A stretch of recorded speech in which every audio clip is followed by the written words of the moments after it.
So as Christians, how do we deal with toxic family members? Do we have to keep showing up to the stuff? Do we have to keep being involved? I mean, for the sake of family, and if we profess Christ, do we have to keep being their punching bags? How do we deal with this? Well, I'll share with you 5 things that I no longer do when dealing with toxic family members. And prayerfully, hopefully, it can be a help for you here today as well.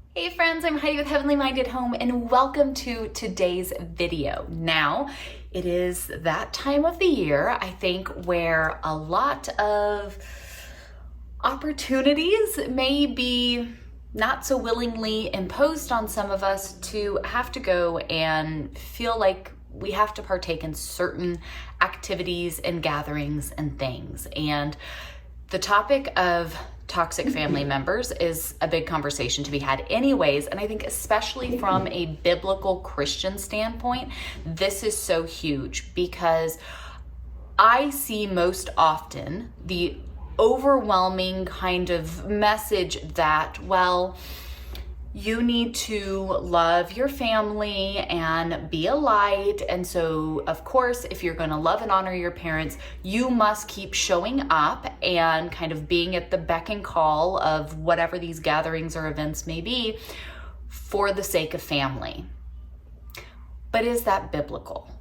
Is that how we deal with these situations as professing Christians? Now, yes, we are to honor and respect our parents. When we are younger and under their authority, we are to obey them. Yes, it even says in scripture that to not care for one's own parents is to be worse than that of an unbeliever. But none of those situations are talking about a harmful, toxic situation. Like, we can understand this line of honoring, respecting, and caring for parents or even family members, but that is not the same as having to subject yourself to narcissistic relationships, to harmful situations, to situations that are not the best place for you or your family to go and have to go through just for the sake of family. And so I want to go ahead and share with you guys 5 things that I know I no longer do. We're going to look at them biblically and look at how we can prayerfully go through these for ourselves in our current situation and say, how best should I go about this biblically? How best should I work through these toxic relationships, even with family? And how are we going to move forward here?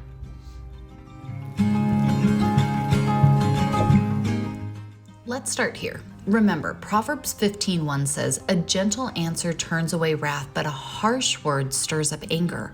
I've learned to hold my tongue, especially when tempted to get into endless arguments. Instead, I practice responding with grace and kindness, even when it's tough. Understanding that we don't have to engage in these arguments. We don't have to. Whether that means that I don't show up because I know that that's what it's going to be, right? If Thanksgiving dinner this week is going to be just a consistent, just argue, one thing after another, you know it's not going to stop. You don't have to subject yourself and your whole family to go and be a part of that. You don't have to.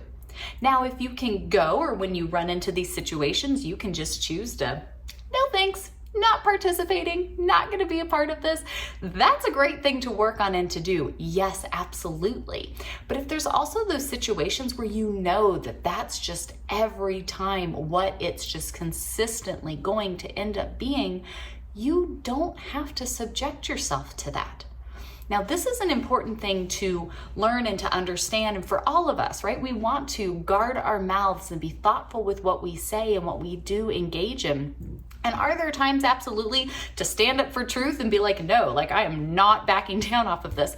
Yeah, I really think there is, but you don't have to just feel like you keep engaging with these conversations and these arguments. Not that my children necessarily deal with this from a toxic standpoint, but I explain this to them when they're bickering with their little sister. I just had this conversation with one of our daughters earlier this week, and I said, but hold on, who's more foolish? The foolish little sister who is saying ridiculous things, or the one who should be older and wiser, who is stooping to her level to engage in the ridiculous conversation? Who's the most foolish one here? Well, if I have somebody who is being toxic in an argument and they're saying very foolish things and unkind things, I don't want to get drug into that. And so I'm just gonna, no thanks, I'll pass. Oh, how I used to internalize criticism and negative comments. But then I realized, as it says in Ephesians 6:12, for our struggle is not against flesh and blood, but against the rulers, against the authorities, against the powers of this dark world. So I've stopped taking everything as a personal attack. It is a game changer.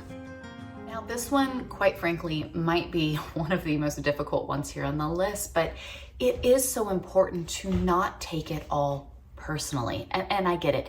Easier said than done. Trust me, I get it. But when we remember who the true enemy is, and it's not this family member or this relationship or whoever this person is that you're having these struggles with, it's not them. It's the enemy within them. And clearly a person who is continuing on with these toxic habits and traits, the person that is causing these just issues and problems within the family and constantly putting others down. I mean, we see so many narcissistic traits just almost celebrated in our world today because we're just such a selfish people. But it's not, yes, it's them, but it's them being used as that vehicle for Satan. It's them having some sort of struggle or problem or issue within themselves that's causing them to be this.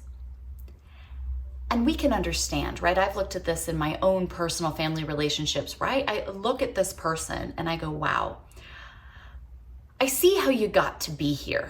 Like, I understand it. I understand from your upbringing, from your background, from your struggles, your things. Like, I see how you got to this. But that's not making an excuse for it. I'm understanding. I'm seeing that it's the lack of the Lord's work in your life because of your hardened heart that's causing the situation here. Okay. But I can remember then to not take everything so personally, to not be so easily offended, and to cause some distance there to say, all right, that's where you're going to be, that's where you're going to be, and I'm going to pray for the Lord to work and move in your life and for your heart to be softened and to let him in. I'm going to make my own space. I'm not going to take offense. I'm not going to get worked up. I'm not going to respond just emotionally and lash out and think I have to just keep on keeping on with all of the stuff. I'll go over here. And sometimes that's what needs to happen because it is important and we know who the true enemy is. And I can show my love and I can pray and I can step back and say, you know what? We'll let the Lord deal with this. In my desire to fix things, I would try to change those family members. But the truth is, only God changes hearts, not us. Proverbs 21 verse 1 reminds us, the king's heart is in the hand of the Lord. He directs it like a watercourse wherever he pleases. So I've learned to let go and trust God. And friends, the third point here really does just continue on, from the second there of, I can't change them. And I know it's so hard, and I think especially when it's family, we will keep just subjecting ourselves to them, and we keep going, and we keep doing, and we keep pouring in because we think we can be that change. And friends, that's not always the case. And so being able to understand that and say, hey, I want nothing more than to see you not be this toxic, awful person who's causing all these problems. Yes, right? That's our greatest hope in all of this. But to understand that we can't make that happen, right? It's not as simple as that because Lord knows, if it was that simple, wouldn't we all do it, right? But also, if it was that simple, we wouldn't need Jesus. And I know that this can be so difficult, and especially when it comes to holiday season and special gatherings and things like that, it can be so difficult to let go of. But sometimes we need to. And we need to see and go, there's no good that's coming out of this. I can't change that person. I can't stop these things from happening. Maybe some distance, maybe letting go of some things, maybe, whatever it may be in your life, you have to weigh these things and take them to prayer. But maybe it's time to start to realize that you need to let go and let God handle it. It's between them and him, and you'll pray and you'll keep showing that just willingness to forgive and all of that. You can do your part, but sometimes it's time to let it go. Friends, I used to hold on to pain, waiting for an apology that never came. But Colossians 3:13 taught me, bear with each other and forgive one another if any of you has a grievance against someone. Forgive as the Lord forgave you. And so I found peace in forgiving, even without an apology. Friends, I get it. This one can be so difficult. Because now we're kind of transitioning not only from the problem with this toxic family member or relationship, whatever this person is, to our own heart issues, our own humility. And to say, guess what? I might be absolutely in the right. I might be absolutely deserved an apology, true repentance. But I might not get it ever. And that is really difficult, and that can be so hard. I think of relationships with parents, with siblings, even with, aunts, uncles, husbands, right? Children. There's so many situations here that we can think of, and you go, but I should get that apology. I should get that reconciliation. They were very wrong, and I was innocent.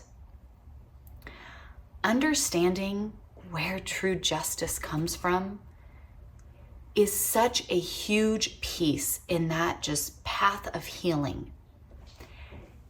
And it might not be a piece that we get on this side of heaven. And I get that that is a difficult thing to say. It is a difficult truth to come to understand. I get it. But it's true. And so that apology might not come. That amazing healing and forgiveness and lovely, everything's wonderful, it might not come. But God, remember that, let go, give it to him. He's got it. He is the ultimate justice, the ultimate peace, the ultimate reconciliation. This is where the more we grow in our biblical understanding, our spiritual maturity, right? Our own, I can't control everybody else. I can only do me here. And so growing in this really is that important and really does make that big difference. I'll just say, y'all are invited. We are doing a study through 1 John in our collective. That's our membership group here on YouTube. And you are more than welcome to come and join us because it is an amazing group of ladies that we're having a great time going through this. I'll leave the details down below if you want to come in and join us because really, I know this is hard, but the true healing that happens here happens when we have it within us, and we can only find that through the Lord. Caught up in family drama, I would often forget to care for myself. But remember, dear, Jesus said in Matthew 22:39, and the second is like it, love your neighbor as yourself. I've learned that loving myself isn't selfish. It's essential and it's biblical. Friends, we don't want to neglect this final piece here. The more that we grow and we see this, we see that to truly be loving the Lord and living as a Christian doesn't mean that we have to just keep being that thing on the ground, getting the snot beat out of us every time we turn around. I get that it's difficult. I mean, I know my husband in his role as a pastor and families and people that he's counseled over the years, sometime the answer that we have to give is stop going over there. Stop subjecting yourself to that family member, those people, whatever it is, because look at what that's doing. If going to this event, if being around this person, if continuing a conversation, a relationship, whatever with them keeps causing you to be so torn down, causing deep emotional, spiritual, true anguish, if having to continue to be a part of this just keeps breaking down your family, causing issues between you and your husband, causing issues for your children, causing you to just be wrecked and torn apart all the time, you don't have to keep doing that. You really don't. And I think it's so important here that we understand, yes, family is important, absolutely. And I love that everybody loves to pull out, well, blood's thicker than water. You're right, but guess what? Christ's blood. Sometimes our true family, just like Jesus said it, and we understand the point he was trying to make, but who is my mother? Who is my sisters, my brothers? Those who do the will of the Lord. I have family members that we have like zero contact with. Old friendships that I wish them well, but they're not a piece of my life anymore. You know who does make up my inner circle? My family? Well, my husband, my children, our church family, fellow believers, sisters and brothers in Christ, their families, as we grow in our discipleship and our walk with the Lord and in our family. And does it make me sad that there are blood family relationships that I've had to set distance to? Yeah, it really stinks. It does. But when I see my true family, my family in the Lord, and the joy that having them and connecting with them and being there for one another through joys and sorrows and struggles and praises and everything in between, that's my family. And I'm so thankful for them. And may it look a little different than how I thought it would be or how it used to be, because now I'm over it. Yeah, it's a little different. But that doesn't make it any less a blessing. You don't have to be the whipping post. And I think a lot of times, many of us, we find ourselves in situations with toxic family relationships where we feel like we have to just stand there and be the whipping post. And that's not the case at all. I truly do pray that this can be a help, an encouragement. I know it doesn't fix anything. I know it doesn't just make it all better. And I know that the struggle is real when we are dealing with family, loved ones, those close to us that they're toxic. And I'm not throwing that word around lightly, but it's a problem. It's a struggle. And I know that the holiday season really only amplifies all of that. I get it. And so if this can be a help, if this was something that helped you in some way, even a little bit, you guys be sure you like, subscribe, share this with someone else that it might be a blessing to. We love getting to share with you guys, and we will continue to be right here. So if you have any questions, anything else we can help with, leave me a comment and let me know. Lifting you up in prayer as you go through this for all of us, because it's so difficult. Thank you guys for hanging out with me here today. I think I got a little something else that might give you a little pep in your step today. So I'm gonna leave that here, and I'll see you tomorrow. Bye.